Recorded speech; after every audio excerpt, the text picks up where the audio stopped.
ರಾಜ್ಯ ಸರ್ಕಾರ ಕೂಡಲೇ ತೈಲ ಬೆಲೆ ಇಳಿಸಬೇಕು ಅಂತ ಬೆಂಗಳೂರಿನಲ್ಲಿ ರಾಜ್ಯಾಧ್ಯಕ್ಷ ಬಿವೈ ವಿಜಯೇಂದ್ರ ಅವರು ಆಗ್ರಹವನ್ನ ಮಾಡಿದ್ದಾರೆ.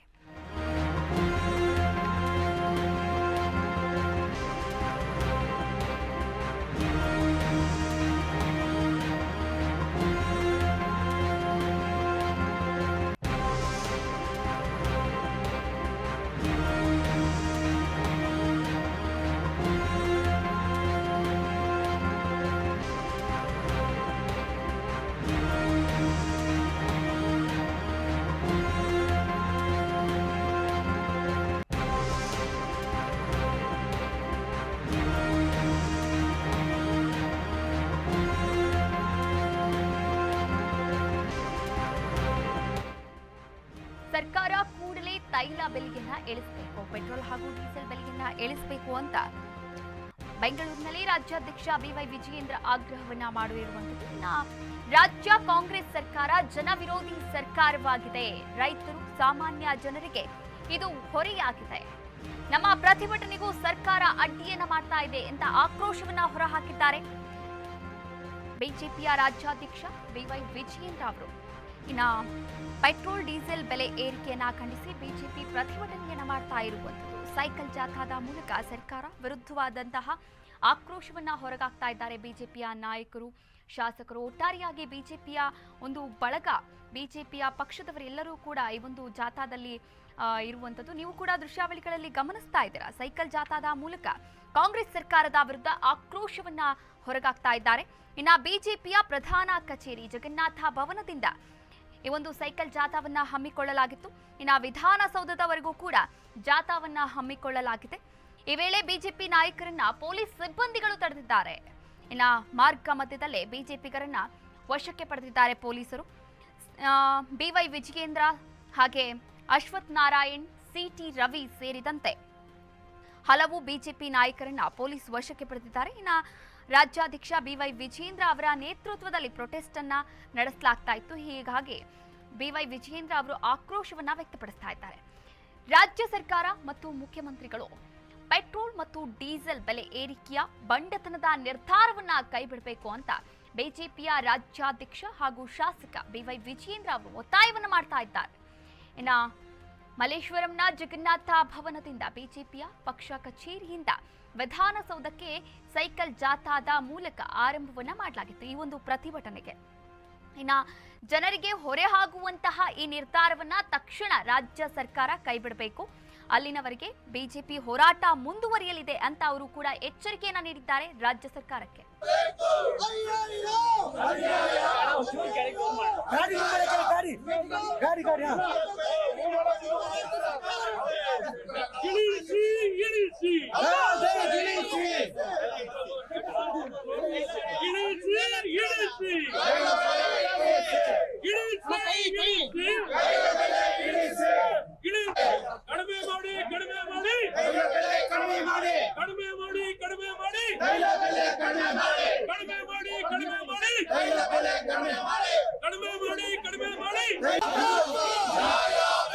ಕೆಲವು ದಿನಗಳಿಂದ ಭಾರತೀಯ ಜನತಾ ಪಾರ್ಟಿ ಮಾನ್ಯ ಮುಖ್ಯಮಂತ್ರಿಗಳು ಈ ರಾಜ್ಯ ಸರ್ಕಾರ ಪೆಟ್ರೋಲ್ ಮತ್ತು ಡೀಸೆಲ್ ದರ ಏನು ಜಾಸ್ತಿ ಮಾಡಿದ್ದಾರೆ, ಇದರ ವಿರುದ್ಧ ನಾವು ಪ್ರತಿಭಟನೆಯನ್ನ ನಾವು ಮಾಡ್ತಾ ಇದ್ದೇವೆ. ಇವತ್ತು ಸಹ ರಾಜ್ಯಾದ್ಯಂತ ಎಲ್ಲ ಜಿಲ್ಲಾ ಕೇಂದ್ರಗಳಲ್ಲಿ, ತಾಲೂಕು ಕೇಂದ್ರಗಳಲ್ಲಿ ರಸ್ತೆ ತಡೆ ಮಾಡೋ ಮೂಲಕ ಇವತ್ತು ಈ ರಾಜ್ಯ ಸರ್ಕಾರದ ನಿರ್ಧಾರದ ವಿರುದ್ಧ ಪ್ರತಿಭಟನೆ ಮಾಡ್ತಾ ಇದ್ದೇವೆ.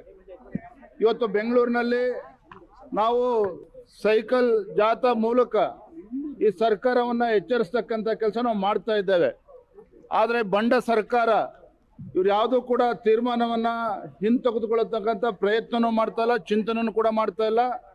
ಈ ಬಂಡ ಮುಖ್ಯಮಂತ್ರಿಗಳು ಪಕ್ಕದ ರಾಜ್ಯ, ನೆರೆ ರಾಜ್ಯದ ಬಗ್ಗೆ ಇವರು ಹೇಳಿಕೆಗಳನ್ನ ಕೊಡ್ತಾ ಇದ್ದಾರೆ. ಆದರೆ ನಾನು ತಮ್ಮ ಮೂಲಕ ಹೇಳ್ತಕ್ಕಂಥದ್ದು, ನಮ್ಮ ರಾಜ್ಯ ಇವತ್ತು ಸಂಕಷ್ಟದಲ್ಲಿದೆ, ರೈತರು ಇವತ್ತು ಸಂಕಷ್ಟದಲ್ಲಿದ್ದಾರೆ.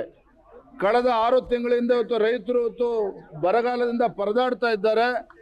ಮತ್ತೊಂದು ಕಡೆ ಸಾಮಾನ್ಯ ಜನರ ಮೇಲೆ ಹೊರೆ ಆಗ್ತಕ್ಕಂಥ ಕೆಲಸ ಇವತ್ತೇನು ಮಾನ್ಯ ಮುಖ್ಯಮಂತ್ರಿಗಳು ಮಾಡಿದ್ದಾರೆ, ಇದು ಅಕ್ಷಮ್ಯ ಅಪರಾಧ ಇವತ್ತು. ಹಾಗಾಗಿ ನಾನು ಮಾನ್ಯ ಮುಖ್ಯಮಂತ್ರಿಗಳಿಗೆ ಆಗ್ರಹವನ್ನ ಮಾಡ್ತೇನೆ, ನಿಮ್ಮ ಬಂಡತನವನ್ನ ಬಿಟ್ಟು ರಾಜ್ಯದ ಜನರಿಗೆ ಮಾರಕ ಆಗಿರ್ತಕ್ಕಂಥ ಪೆಟ್ರೋಲ್ ಮತ್ತು ಡೀಸೆಲ್ ಮೇಲೆ ಏನು ದರವನ್ನು ಜಾಸ್ತಿ ಮಾಡಿದ್ದೀರಿ, ಅದನ್ನು ತತ್ಕ್ಷಣ ನಿಮ್ಮ ನಿರ್ಧಾರವನ್ನು ಹಿಂಪಡಿಬೇಕು.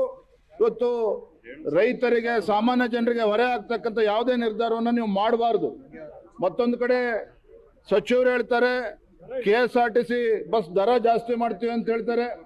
ಮತ್ತೊಂದು ಕಡೆಯಲ್ಲಿ ಬೆಂಗಳೂರು ಮಹಾನಗರದಲ್ಲಿ ನೀರಿನ ದರ ಜಾಸ್ತಿ ಮಾಡ್ತೀವಿ ಅಂತ ಹೇಳ್ತಾರೆ. ಮತ್ತೊಂದು ಕಡೆ ಪೆಟ್ರೋಲ್ ಡೀಸೆಲ್ ನಿರ್ಧಾರ ರಾಜ್ಯದ ಜನರಿಗೆ ಇವತ್ತು ಶಾಪ್ ಆಗಿ ಪರಿಣಮಿಸ್ತಾ ಇದೆ ರಾಜ್ಯ ಸರ್ಕಾರ. ಹಾಗಾಗಿ ಬಿಜೆಪಿಯ ರಾಜ್ಯಾಧ್ಯಕ್ಷ BY ವಿಜಯೇಂದ್ರ ಅವರು ಕೂಡ ತೈಲ ಬೆಲೆಯನ್ನ ಕೂಡಲೇ ಕಡಿಮೆ ಮಾಡಬೇಕು ಅಂತ ಎಚ್ಚರಿಕೆಯನ್ನ ನೀಡ್ತಾ ಇರುವಂಥದ್ದು. ಈ ಬಗ್ಗೆ ಇನ್ನಷ್ಟು ಡೀಟೇಲ್ಸ್ ಅನ್ನ ಕೊಡೋಕೆ ನಮ್ಮ ಪ್ರತಿನಿಧಿ ವಿವೇಕ್ ದೂರವಾಣಿ ಸಂಪರ್ಕದಲ್ಲಿದ್ದಾರೆ. ಎಸ್ ವಿವೇಕ್, ಇನ್ನ ಮಾರ್ಗ ಮಧ್ಯದಲ್ಲೇ ಬಿಜೆಪಿಗರನ್ನ ವಶಕ್ಕೆ ಪಡೆದಿದ್ದಾರೆ ಪೊಲೀಸರು. ಇನ್ನ BY ವಿಜಯೇಂದ್ರ, ಅಶ್ವಥ್ ನಾರಾಯಣ್ ಹಾಗೆ CT ರವಿ ಅವರನ್ನ ಕೂಡ ವಶಕ್ಕೆ ಪಡೆದು ಈ ಒಂದು ಸೈಕಲ್ ಜಾಥಾ ಪ್ರೊಟೆಸ್ಟ್ ಅನ್ನ ನಿಲ್ಲಿಸಲಾಗಿರುವಂಥದ್ದು. ಇನ್ನು ಪ್ರೊಟೆಸ್ಟ್ ಮುಂದುವರಿಸಲಾಗ್ತಾ ಇದೆಯಾ, ಹೇಗೆ? ಈ ಬಗ್ಗೆ ಇನ್ನಷ್ಟು ಅಪ್ಡೇಟ್ಸ್ ಅನ್ನ ನೀಡ್ತಾ ಹೋಗೋದಾದ್ರೆ ವಿವೇಕ್. ಎಸ್ ಕಾವ್ಯ, ಇವತ್ತು ಬೆಳಗ್ಗೆ ಸರಿಸುಮಾರು 10 ಗಂಟೆಗೆ ಪ್ರೊಟೆಸ್ಟ್ ಅನ್ನ ಕೂಡ ಆರಂಭಿಸಿದ್ರು. ಬಿಜೆಪಿಯ ಹಲವು ನಾಯಕರು, ಪ್ರಮುಖ ನಾಯಕರು, ಬಿಜೆಪಿ ರಾಜ್ಯ ಅಧ್ಯಕ್ಷರಾದಂತಹ BY ವಿಜಯೇಂದ್ರ ಆಗಿರ್ಬೋದು ಮತ್ತು ಮಾಜಿ ಜನರಲ್ ಸೆಕ್ರೆಟರಿ ಆದಂತಹ CT ರವಿ ಅವರಾಗಿರ್ಬೋದು ಮತ್ತು ಅಶ್ವಥ್ ನಾರಾಯಣ್ ಅವರಾಗಿರ್ಬೋದು, ಈ ರೀತಿಯಾಗಿ ಪ್ರಮುಖ ನಾಯಕರೆಲ್ಲ ಸೇರಿ ಒಂದ್ ಮಟ್ಟದ ಜಾಗೃತಿ ಮೂಡಿಸುವಂತ ಕೆಲಸನೇ ಮಾಡಿದ್ರು. ಇವತ್ತು ಡೀಸೆಲ್ ಮತ್ತು ಪೆಟ್ರೋಲ್ ಬೆಲೆ ಜಾಸ್ತಿ ಆಗಿರೋದ್ರಿಂದ ನಾವು ಸೈಕಲ್ ನಲ್ಲಿ ಓಡಾಡ್ಬೇಕಾ ಅಂತ ಆ ನಿಟ್ಟಿನಲ್ಲಿ ಅವ್ರಿಗೆ ತಿಳಿಸೋ ಮಟ್ಟಿಗೆ ಸೈಕಲ್ ಜಾಥಾನ ಕೂಡ ನಡೆಸಿದ್ರು. ಇವತ್ತು ಸೈಕಲ್ ಜಾಥಾದು ಅವ್ರ ಬಿಜೆಪಿ ಜನತಾ ಭವನದಿಂದ ವಿಧಾನಸೌಧದವರೆಗೆ ಸೈಕಲ್ ಜಾಥಾ ಮಾಡ್ಬೇಕು ಅಂತ ಹಮ್ಮಿಕೊಂಡಿರ್ತಾರೆ ಕಾರ್ಯಕ್ರಮನ. ಪೊಲೀಸ್ನವರು ಅಲ್ಲೇ ಜನತಾ ಭವನ ಏನಿತ್ತು ಅಲ್ಲಿಂದ ಒಂದು ಸುಮಾರು 100-150 ಮೀಟರ್ ವರೆಗೆ ಪೊಲೀಸ್ ಅವರು ಅಲ್ಲಿಗೆ ನಿಲ್ಸಿ ಅವ್ರಿಗೆ ವಶಕ್ಕೆ ಕೂಡ ಪಡ್ಕೊಂತಾರೆ. ಪೊಲೀಸ್ ಅವರು ಅಲ್ಲೇ ಅರೆಸ್ಟ್ ಕೂಡ ಮಾಡ್ತಾರೆ. CT ರವಿ ಅವರಾಗಿರ್ಬೋದು, BY ವಿಜಯೇಂದ್ರ ಆಗಿರ್ಬೋದು ಮತ್ತು ಅಶ್ವಥ್ ನಾರಾಯಣ್ ಅವರಾಗಿರ್ಬೋದು, ಇಷ್ಟು ಜನಕ್ಕೂ ಮತ್ತು ಅಲ್ಲಿ ಇರುವಂತಹ ಪ್ರಮುಖ ಕಾರ್ಯಕರ್ತರು ಯಾರಿದ್ದಾರೆ ಅವರನ್ನು ಕೂಡ ವಶಕ್ಕೆ ಪಡ್ಕೊಂಡು ಹೋಗ್ತಾರೆ ಪೊಲೀಸರು. ಈ ಸಂದರ್ಭದಲ್ಲಿ ಮಾತನಾಡಿದಂತ ವಿಜಯೇಂದ್ರ ಅವ್ರು ಹೇಳೋದೇನಂದ್ರೆ, ಹಿಂದೆ ಕೂಡ ಅಷ್ಟೇ ಸೋಮವಾರ ಕೂಡ ನಾವು ಪ್ರತಿಭಟನೆಯನ್ನ ನಡೆಸಿದ್ವಿ, ಅದ್ರಲ್ಲಿ ಯಾವುದೇ ರೀತಿಯಾದ ಇವರು ಬದಲಾವಣೆಯನ್ನ ತರ್ಲಿಲ್ಲ ಕಾಂಗ್ರೆಸ್ ಸರ್ಕಾರ. ಅವರ ಆದೇಶಗಳು ಏನ್ ಹೊರಡಿಸಿದ್ರು ಪೆಟ್ರೋಲ್ ಮತ್ತೆ ಡೀಸೆಲ್ 3-3 ರೂಪಾಯಿ ಜಾಸ್ತಿ ಮಾಡೋದಕ್ಕೆ, ಆ ಆದೇಶ ಹಿಂಪಡಿಬೇಕು ಕೂಡ್ಲೆ ಅಂತ ಹೇಳಿ ಪ್ರೊಟೆಸ್ಟ್ ಕೂಡ ನಡೆಸಿದ್ವಿ. ಅದಕ್ಕೆ ಅವ್ರು ಯಾವುದೇ ರೀತಿಯಾಗಿ ಸ್ಪಂದಿಸಿಲ್ಲ. ಅವ್ರು ಯಾವುದೇ ರೀತಿಯಾದ ಹೇಳಿಕೆಗಳನ್ನು ವಾಪಸ್ ಕೂಡ ಪಡೆದಿಲ್ಲ ಮತ್ತು ಪೆಟ್ರೋಲ್ ರೇಟ್ ಹೈಕ್ ಮಾಡಿರೋದು ಕೂಡ ವಾಪಸ್ ಪಡ್ಕೊಂಡಿರ್ಲಿಲ್ಲ. ಆ ನಿಟ್ಟಿನಲ್ಲಿ ಇವತ್ತು ಮತ್ತೊಮ್ಮೆ ಪ್ರೊಟೆಸ್ಟ್ ಮಾಡ್ತಿದೀವಿ, ಇದು ಅವ್ರಿಗೆ ಜಾಗೃತಿ ಮೂಡಿಸೋದಕ್ಕೆ ಒಂದು ಸೈಕಲ್ ಜಾಥಾನೇ ಹಮ್ಮಿಕೊಂಡಿದೀವಿ ಅಂತ ಒಂದು ಮಾತುಗಳನ್ನು ಕೂಡ ಆಡಿದ್ರು. ಮತ್ತು ಇದಕ್ಕೂ ಕೂಡ ಏನಾದ್ರೂ ಒಂದು ವೇಳೆ ಕಾಂಗ್ರೆಸ್ನವ್ರು ಬಗ್ಗದೆ ಹೋದರೆ ಮತ್ತೆ ಮುಂದಿನ ದಿನಗಳಲ್ಲಿ ಇನ್ನೂ ಅಷ್ಟು ಪ್ರತಿಭಟನೆ ನಡೆಸ್ತೀವಿ ಅನ್ನೋ ಒಂದು ಮಾತುಗಳನ್ನು ಕೂಡ ಹೇಳಿದ್ರು. ಇವತ್ತೇನ್ ನಡೆದಿದೆ ಈ ಪ್ರತಿಭಟನೆ, ರಾಜ್ಯದಾದ್ಯಂತ ನಡೆದಿದೆ ಪ್ರತಿಭಟನೆ ಮತ್ತು ಬಹುತೇಕ ಡಿಸ್ಟ್ರಿಕ್ಟ್ ಗಳಾಗಿರ್ಬೋದು ಮತ್ತು ತಾಲೂಕು ಕೇಂದ್ರಗಳಾಗಿರ್ಬೋದು ಇಷ್ಟು ಕಡೆ ಕೂಡ ಪ್ರತಿಭಟನೆ ನಡೆದಿದೆ. ಪ್ರಮುಖವಾಗಿ ನೋಡ್ತಾ ಹೋದ್ರೆ ಇದು ಬೆಂಗಳೂರಿನ ಪ್ರತಿಭಟನೆ ಒಂದು ದೊಡ್ಡ ಮಟ್ಟದ ಹೈಲೈಟ್ ಆಗಿದೆ. ಸೈಕಲ್ ಜಾಥಾದ ಮೂಲಕ ಅವರು ಪ್ರತಿಭಟನೆ ನಡೆಸಿರೋದು ಮತ್ತು ಅವ್ರು ತಿಳಿಸುವ ಮಾತೇನಂದ್ರೆ, ಈಗಾಗ್ಲೇ ಇವರ ಗ್ಯಾರಂಟಿ ಯೋಜನೆಗಳನ್ನು ಉಳಿಸ್ಕೊಳ್ಳೋದಕ್ಕೆ ಇಲ್ಲಿ ಪೆಟ್ರೋಲ್ ರೇಟ್, ಡೀಸೆಲ್ ರೇಟ್ ಅನ್ನ ಜಾಸ್ತಿ ಮಾಡಿದ್ದಾರೆ. ಇನ್ನೊಂದ್ ಕಡೆ ಇವ್ರ ಸಚಿವರು ಹೇಳ್ತಾರೆ KSRTC ಬಸ್ ದರ ಕೂಡ ಹೆಚ್ಚಳ ಮಾಡ್ತೀವಿ ಅಂತ. ಇನ್ನೊಂದ್ ಕಡೆ ಇವರ ಸಚಿವರು ಹೇಳ್ತಾರೆ ನೀರಿನ ದರ ಜಾಸ್ತಿ ಮಾಡ್ತೀವಿ ಬೆಂಗಳೂರಿನಲ್ಲಿ ಅಂತ. ಈ ತರ ಅವರು ಜನರಿಗೆ ಒಂದ್ ರೀತಿಯಾಗಿ ಮೋಸ ಮಾಡ್ತಿದ್ದಾರೆ. ಅವರಿಗೆ ಸರಿಯಾದ ಒಂದು ಎಕನಾಮಿಕಲಿ ಕರೆಕ್ಟ್ ಆಗಿ ಕರ್ಕೊಂಡು ಹೋಗ್ತಿಲ್ಲ. ಜನರಿಗೆ ಹೊರೆ ಆಗುವಂತ ಕೆಲಸ ಮಾಡ್ತಿದೆ ಕಾಂಗ್ರೆಸ್ ಸರ್ಕಾರ. ಈಗ್ಲೇ ಇವ್ರು ಮುನ್ನೆಚ್ಚರಿಕೊಂಡು ಇವ್ರ ಹೇಳಿಕೆಗಳನ್ನು ಮತ್ತು ಇವರ ಆಡಳಿತ ಏನ್ ನಡೆಸ್ತಿದ್ದಾರೆ, ಈ ರೀತಿಯ ಆಡಳಿತ ನಡೆಸಬಾರದು, ಈಗ್ಲೇ ಮುನ್ನೆಚ್ಚರಿಕಾ ಕ್ರಮ ತಗೊಂಡು ಆದೇಶವನ್ನು ಹೊರಡಿಸಿರೋದು ಕೂಡಲೇ ಹಿಂಪಡಿಬೇಕು ಅನ್ನೋ ಒಂದು ಶಿಫಾರಸ್ ಕೂಡ BY ವಿಜಯೇಂದ್ರ ಅವರು ಮಾಡ್ತಾರೆ. ಕಾವ್ಯ. ಎಸ್ ವಿವೇಕ್, ಇನ್ನ ಈ ಪ್ರತಿಭಟನೆಗೆ ಸಾರ್ವಜನಿಕರಿಂದ ಬೆಂಬಲ ವ್ಯಕ್ತವಾಗ್ತಾ ಇದೆಯಾ, ಹೇಗೆ? ಎಸ್ ಕಾವ್ಯ, ಇಲ್ಲಿ ಸಾರ್ವಜನಿಕರು ಅಂತ ಯಾರು ಕಂಡು ಬರ್ಲಿಲ್ಲ ಮತ್ತು ಅವರ ಕಾರ್ಯಕರ್ತರು ಏನಿದ್ರು, ಬಿಜೆಪಿಯ ಕಾರ್ಯಕರ್ತರು ಅವರು ಮತ್ತು ಪ್ರಮುಖ ನಾಯಕರೇನಿದ್ದಾರೆ ಅವರ ಬೆಂಬಲಿಗರು ಇದೇ ರೀತಿಯಾಗಿ ಅಲ್ಲಿ ಈಗಾಗ್ಲೇ ನಾವು ನೋಡಿದಂಗೆ ಒಂದ್ 4-5 ಪ್ರಮುಖವಾದ ದೊಡ್ಡ ನಾಯಕರು ಕೂಡ ಇದ್ರು. ಅವರ ಜೊತೆ ಏನಿಲ್ಲ ಅಂದ್ರೆ ಒಬ್ಬರ ಜೊತೆ ಒಂದು 50 ಕಾರ್ಯಕರ್ತರಾದ್ರೂ ಭಾಗಿಯಾಗಿದ್ರು. ಈ ನಿಟ್ಟಿನಲ್ಲಿ ನೋಡ್ತಾ ಹೋದ್ರೆ ಸುಮಾರು ಒಂದು 200-250 ಜನವರೆಗೂ ಕಾರ್ಯಕರ್ತರಾಗಿರ್ಬೋದು, ಪ್ರಮುಖರಾಗಿರ್ಬೋದು, ಇವರೆಲ್ಲ ಸೇರಿ ಅಲ್ಲಿ ಭಾಗಿಯಾಗಿದ್ರು.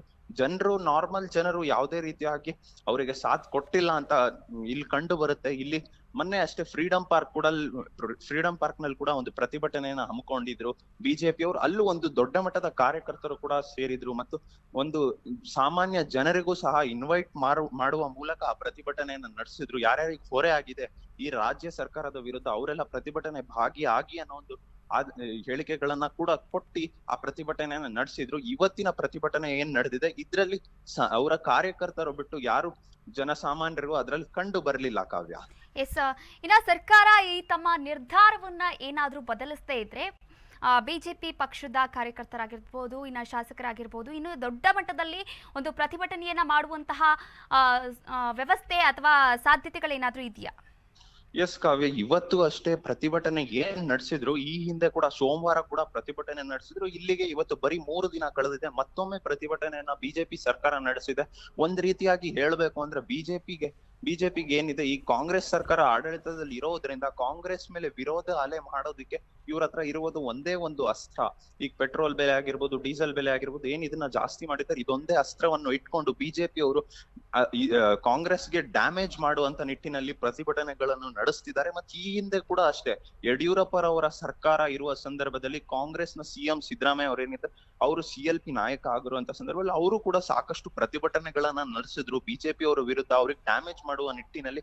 ಯಾಕಂದ್ರೆ ಅವರು ಕೂಡ ಅಷ್ಟೇ ಬಿಜೆಪಿ ಸರ್ಕಾರ ಇರುವ ಸಂದರ್ಭದಲ್ಲಿ ₹1 ಬೆಲೆ ಏರಿಕೆ ಮಾಡುವಂತ ಸಂದರ್ಭದಲ್ಲಿ ಇವರು ಕೂಡ ಸಾಕಷ್ಟು ಪ್ರತಿಭಟನೆಗಳು ನಡೆಸಿದ್ರು. ಕಾಂಗ್ರೆಸ್ನ ಪ್ರಮುಖ ನಾಯಕರೇನಿದ್ದಾರೆ ಇವರೆಲ್ಲ ಒಂದ್ ರೀತಿಯಾಗಿ ಈ ಬಾರಿ ಕಾಂಗ್ರೆಸ್ ಸರ್ಕಾರ ಇದೆ, ಬಿಜೆಪಿ ನಾಯಕರು ಈಗ CLP ಇರೋದ್ರಿಂದ ಅವರು CLP ನಾಯಕರಾಗಿರೋದ್ರಿಂದ ಅಪೋಸಿಷನ್ ಅಲ್ಲಿ ಇರೋದ್ರಿಂದ ಅವರಿಗೆ ಒಂದು ದೊಡ್ಡ ಅಸ್ತ್ರ ಆಗಿದೆ. ಈ ಪೆಟ್ರೋಲ್ ಬೆಲೆ ಏನ್ ಏರಿಕೆ ಮಾಡಿದ್ದಾರೆ, ಒಂದೇ ಸಮನೆ ₹3 ಯಾವತ್ತಿಗೂ ಜಾಸ್ತಿ ಮಾಡಿರುವಂತದ್ದು ನಾವು ನೋಡಿಲ್ಲ, ಕಂಡು ಬರಲಿಲ್ಲ. ₹1, ₹1.5 ಈ ತರ ಜಾಸ್ತಿ ಮಾಡಿರೋದು ಮಾತ್ರ ನಾವು ನೋಡಿದ್ವಿ. ಒಂದೇ ಬಾರಿ ₹3.5 ತನಕ ಮಾಡಿರೋದ್ರಿಂದ ಈ ಸರ್ಕಾರ ಏನಿದೆ, ಸರ್ಕಾರಕ್ಕೆ ಕೂಡ ಡ್ಯಾಮೇಜ್ ಆಗುವ ಲಕ್ಷಣಗಳು ಕಂಡು ಬರ್ತಿದೆ. ಮತ್ತು ಇದರ ವಿರುದ್ಧ ಬಿಜೆಪಿ ನಾಯಕರು ಈಗಾಗಲೇ ಏನ್ ಹೇಳ್ತಿದ್ದಾರೆ, ಈ ಎರಡಕ್ಕೂ ಸಹ ಮುನ್ನೆಚ್ಚರಿಕೆ ಕ್ರಮವನ್ನ ವಹಿಸಿ ಅವರ ಆದೇಶಗಳನ್ನು ಈ ಕೂಡಲೇ ವಾಪಸ್ ಪಡೆದುಕೊಳ್ಳಲಿಲ್ಲ ಅಂದ್ರೆ ನಾವು ಮುಂದಿನ ಬರುವ ದಿನಗಳಲ್ಲಿ ಮಾಹಿತಿಗಾಗಿ ಧನ್ಯವಾದಗಳು.